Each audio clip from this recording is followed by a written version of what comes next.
වගේම අදත් කාලයකට පස්සේ travel vlog එකක් අරගෙන මම ආවා.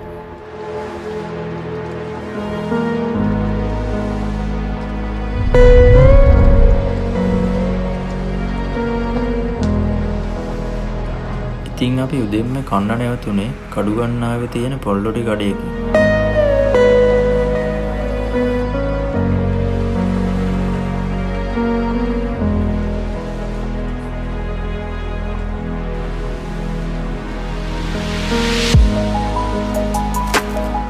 මෙතන මට විශේෂ දෙයක් හම්බුණා.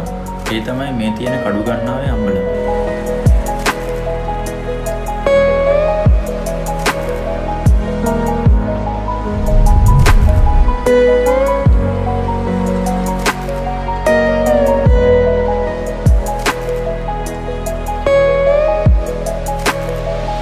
හරියදී නෙල්ලිගල පන්සල අපිට ලස්සනට පේන්න පටන් ගත්තා. නෙල්ලිගලට ආපු ගමන් ඔයාලට දැක ගන්න පුළුවන් හමුදාවෙන් මේ වෙනුවෙන් කරන විශේෂ සේවය.